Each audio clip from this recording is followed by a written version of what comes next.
अस्सलाम वालेकुम। मेरा नाम है यूसुफ जलाल और इस शॉर्ट वीडियो में हम डिस्कस करेंगे math portion FIA assistant director FIA का बैच 2 का। और इस पेपर में टोटल 16 क्वेश्चन पूछे गए थे और 53 से लेकर 68 तक, 53 से 60 तक इस वीडियो में एक्सप्लेन किए गए हैं, जबकि रिमेनिंग जो है वो एक शॉर्ट वीडियो में एक्सप्लेन कर दिए जाएंगे। इसको स्टार्ट करने से पहले एक शॉर्ट सी अनाउंसमेंट है।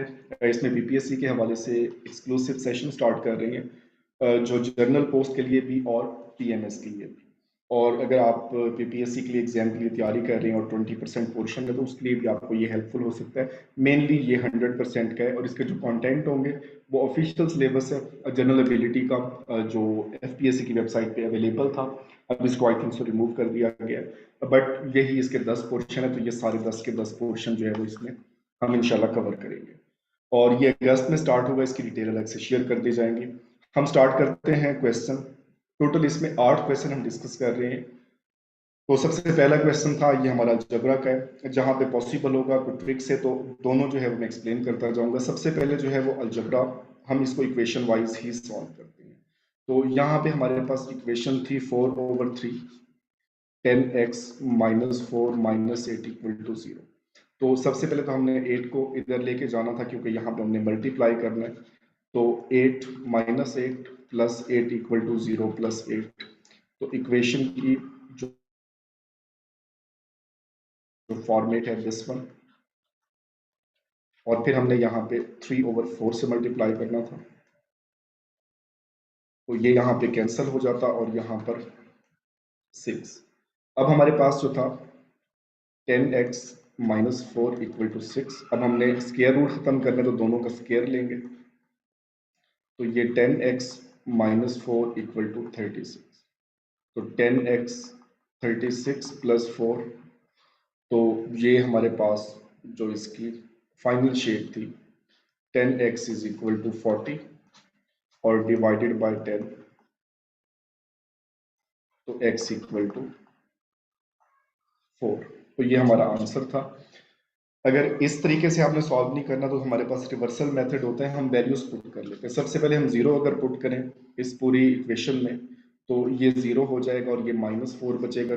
जब आंसर एयोटा में आएगा तो ये डेफिनेटली सेटिस्फाई नहीं करता इक्वेशन को, तो ये कैंसिल हो जाएगा। 2 अगर पुट करें तो 4/3 20 - 4, x की वैल्यू अगर 2 होगी तो ये 20 हो जाएगा, -8 = 0। 4/3 तो ये 16 और उसका स्क्वायर रूट 4 -8 = 0। तो 16/3 में से अगर 8 माइनस करें तो 0 जवाब नहीं आता, तो ये भी इक्वेशन को सेटिस्फाई नहीं करता। और लास्ट वन हम देखते हैं, जो 4 वाला अगर हम पुट करें तो 4/3 40 - 4 - 8 = 0। 4/3 ये 36, तो इसका √6 हो जाएगा, -8 = 0। और ये डिवाइड करेंगे तो 8 - 8 = 0। तो ये हमारी इक्वेशन सेटिस्फाई होती है, तो दोनों तरह से इसको वेरीफाई भी किया जा सकता है। तो नेक्स्ट क्वेश्चन भी अलजबरा के पोर्शन से था, इंतहाई आसान सा क्वेश्चन कि किसी की एज जो है वो x - 10 है, तो 12 साल के बाद कितनी एज होगी, तो x - 10 + 12 और माइनस इसमें माइनस हो जाना था तो x + 2। तो ये सिंपल सा हमारा x + 2 ये इसका आंसर था। नेक्स्ट यहाँ पे स्क्वायर रूट और क्यूब रूट दोनों इसमें दिए गए हैं, तो इसको सॉल्व करते हैं। ये पहले क्यूब रूट है और फिर इसमें जो है वो अंडर रूट इसका है 3 और 8 का स्क्वायर, तो 8 का स्क्वायर इससे कैंसिल हो जाएगा और फाइनली हमारे पास 2 का क्यूब और क्यूब रूट, तो ये हमारे पास सिंपल 2 इसका आंसर बनता था। तो ये दो हमारा ये सिंप्लीफिकेशन का आप इसको कह सकते हैं। नेक्स्ट क्वेश्चन जो था वो अलजेब्रिक एक्सप्रेशन था, वो हमें डिस्क्रिप्टिव फॉर्मेट में दिया गया था और हमने उसको जो है प्रेजेंट करना था। तो यहाँ पे उसने बात की है कि सब्ट्रैक्ट करना है, हमने एक वैल्यू को सब्ट्रैक्ट करना है, माइनस करना है, किसको 8th time of a number b, 8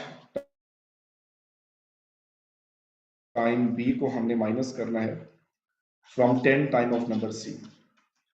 8b को माइनस करना है 10c से। तो ये हमारा, तो इसमें यहाँ पर सिर्फ कंफ्यूजन थी, ये तो पॉसिबल नहीं था। तो 8b माइनस 10c आना था, या 10b माइनस 8c थे। तो यहाँ पे ये क्लियर कट था कि सब्ट्रैक्ट करना है 8 टाइम को 10 टाइम से। नेक्स्ट क्वेश्चन है, हमारे पास इक्वेशन है, अलजेब्रिक इक्वेशन। इसमें जो अगर इस तरह की इक्वेशन एग्जाम में आती है, अगर इसमें अगर आप सॉल्व भी अगर हमें करनी आती हो, तो ये काफ़ी टाइम टेकिंग होती है, इसमें काफ़ी टाइम लग जाता है और ये बहुत टाइम कंज्यूम करते हैं, और एग्जाम में इतना टाइम नहीं होता। अगर इस तरह की इक्वेशन आए तो इसको हम रिवर्सल मेथड से ही हल करते हैं। फॉर एग्जाम्पल हमारे पास 3 इक्वेशन गिवन है यहाँ पे, तो हम डायरेक्टली क्या करेंगे कि हम इसकी वैल्यूज पुट करते जाएंगे और वेरीफाई करते जाएंगे। फॉर एग्जाम्पल, तो जो भी इसमें इसका आंसर होगा वो सेटिस्फाई करेगा इक्वेशन को। हम सबसे पहले जो है वो इक्वेशन 1 को देखते हैं। x को 4 यहाँ पे पुट करें तो यहाँ पे 4 हो जाएगा, और y को 5 पुट करें तो 10 हो जाएगा। तो 10 और 4 14, 13 के बराबर नहीं है, पहली तो यहाँ से एलिमिनेट हो गई। अब हमारे पास सेकंड इक्वेशन बन गई। x की वैल्यू अगर 3 पुट करें और y की वैल्यू 5 पुट करें तो 5 ज़रब 2 10 इक्वल टू 13। इट मीन्स ये सेटिस्फाई कर रही है, इट मीन्स ये आंसर हो सकता है। अब एक इक्वेशन हमारी वेरीफाई हो गई, हम दूसरी को वेरीफाई करते हैं। x plus Y plus Z equal to 12। तो 4 और 5 9 और 3 12, बिल्कुल ये भी इसको वेरीफाई कर रही है। जब हम थर्ड पे जाते हैं बी ऑप्शन के साथ, तो 2y, तो y की वैल्यू 5 है 10, और z की वैल्यू यहाँ पर है 4। तो 14, इस पे जवाब 11 है, इट मीन इसको सेटिस्फाई नहीं कर रही, तो इसका मतलब ये भी जवाब नहीं हो सकता। अब लास्ट वन को देखते हैं। x की वैल्यू 5 पुट करें और y की वैल्यू 4, जो 4 दूनी 8 13, ये वेरीफाई हो गई। उसके बाद 12 आना चाहिए, तीनों को जमा करने से 4 और 3 7 और 5 12, दूसरी भी वेरीफाई होगी। और लास्ट वन, अगर y की वैल्यू 4 हो तो 2y 8, और z की वैल्यू 3 हो तो 11। तो तीनों इक्वेशन हमारी सेटिस्फाई हो रही हैं, तो जो सी ऑप्शन था वो इसका जवाब था। नेक्स्ट हमारे पास है सम फाइंड करना। अच्छा, इसमें जो सम, ये जब तक फार्मूला नहीं आएगा तो हम प्रॉपरली इसका जो एग्जैक्ट आंसर नहीं इसमें फाइंड कर सकते। इसका फार्मूला होता है, ये एफएससी का चैप्टर नंबर 6 है, first year, n/2 2a plus n minus 1 into D, और डी यहाँ पे इसका डिफरेंस होता है, और a जो है ये पहली टर्म है। तो यहाँ पे हमारे पास डिफरेंस अगर हम यहाँ से देखें, 1 और 5 में 4 का डिफरेंस है, 5 और 9 4 का, मतलब अरिथमेटिक सीरीज है।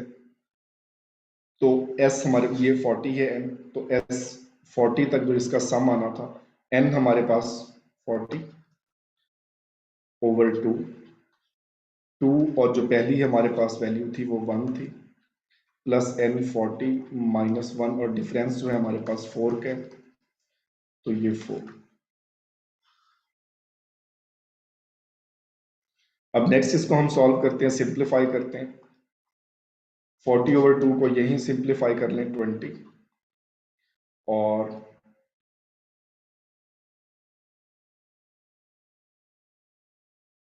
इसके साथ ये 2 और 39 इंटू 4,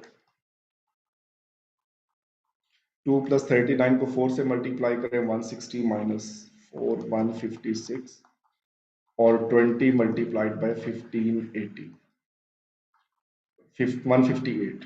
तो 158, इसको आप मल्टीप्लाई करना चाहे 0 6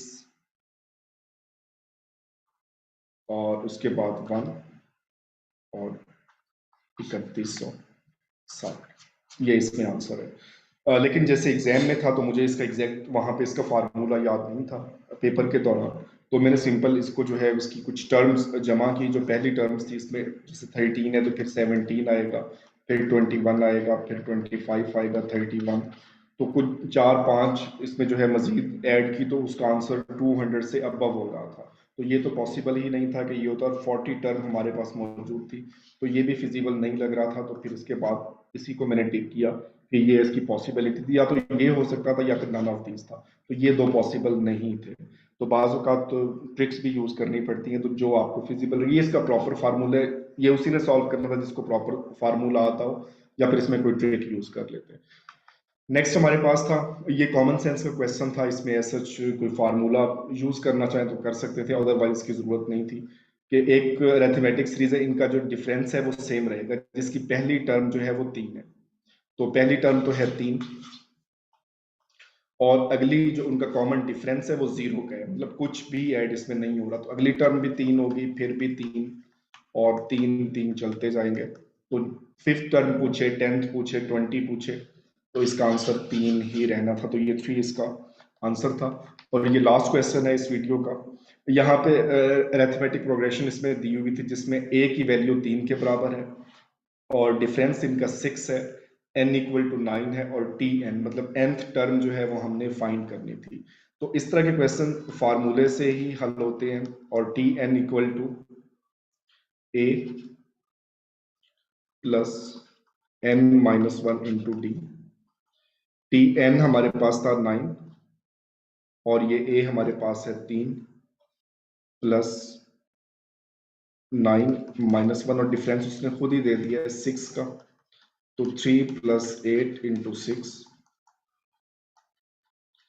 48, 51। ये तो इसका प्रॉपर फार्मूला था, दिस वन।